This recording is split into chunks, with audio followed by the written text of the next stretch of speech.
Bonjour, bienvenue dans la reco culturelle du Monde devant soi. Un film, un livre, une série, on vous recommande une œuvre qui a marqué les esprits. Jean-Marie Colombani, qu'est-ce que vous avez vu dernièrement ? Alors une fois de plus du cinéma, on va recommander du cinéma parce que c'est un très bon film. Alors je sais bien qu'au point de départ on va être un peu réticent parce que c'est un film qui dure 3h15.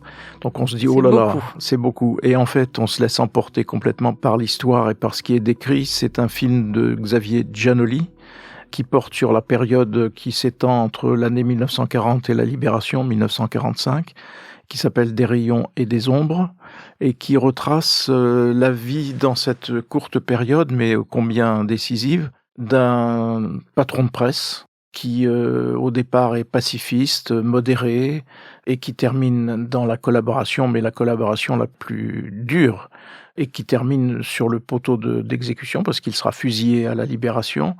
Et sa fille, qui est une jeune apprentie actrice de cinéma, qui est très prometteuse et au point qu'on parle d'elle à l'époque comme la future Greta Garbo et qui va elle aussi se laisser entraîner à partir de cette promesse d'une carrière brillantissime. Elle va se laisser entraîner dans la collaboration aussi. Et donc ce sera un destin brisé et elle sera condamnée à des peines d'incivilité, mais à la Libération, ça n'est pas le sort de son père. Au début des années 30, mon père et Otto étaient des pacifistes convaincus. L'Allemagne veut la paix. Je crois qu'il faut maintenir le dialogue avec Hitler. Désormais, il y a un homme à l'ambassade d'Allemagne qui est mon ami depuis toujours. Et son idée, c'est une politique de collaboration sincère entre les deux pays. Qu'est-ce que tu veux dire par collaboration ? Tout ça, c'est un jeu de dupes et je te sais trop intelligent pour pas le voir. J'allais avoir 20 ans. Tout était encore possible.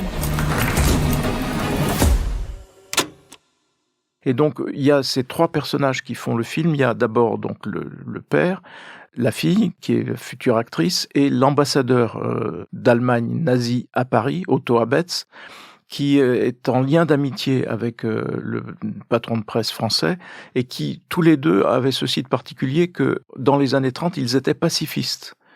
Et ils étaient pacifistes, modérés et absolument pas dédiés au service du régime nazi, ce qu'ils vont devenir les uns et les autres progressivement à travers ce récit. Et donc le film raconte tout cela. Il est servi par un acteur exceptionnel qui est Jean Dujardin, qui montre là une des facettes de son talent assez exceptionnel, par une jeune actrice qui s'appelle aussi Nastia Golubeva, qui est en fait la fille de Léos Carax, donc Golubeva Carax, qui démarre comme son héroïne d'une certaine façon, c'est-à-dire très prometteuse et très talentueuse. Et donc c'est évidemment au cœur de cela. Et puis il y a l'acteur allemand qui incarne Otto Abetz, qui est aussi très convaincant.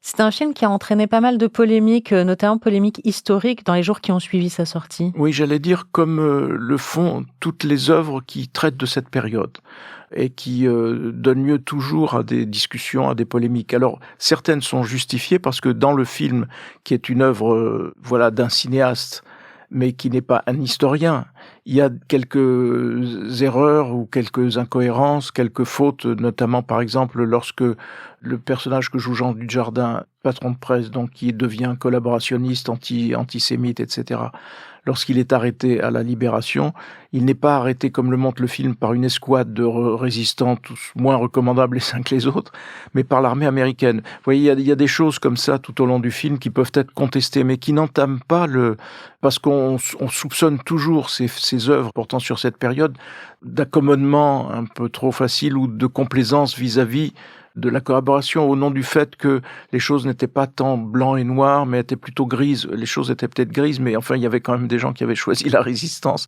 et d'autres la collaboration. Donc ce mouvement-là n'est pas entamé. Le déroulement du film n'entame pas cela, cette glissade tragique vers la collaboration. Donc ce sont, j'allais dire, en effet, on peut reprocher cela, mais on peut aussi faire confiance aussi au souffle qui nous emporte dans ce film et qui est quand même une démonstration, malgré tout, pour aujourd'hui, sur ce que signifiaient les extrêmes droites à l'époque et ce qui peut en rester aujourd'hui. Les rayons et les ombres, c'est un film de Xavier Giannoli et il est sorti en salle le 18 mars. Bon film. Merci Jean-Marie.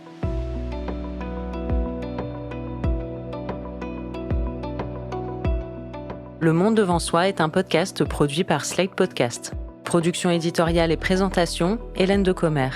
Prise de son, montage et réalisation, Aurélie Rodriguez.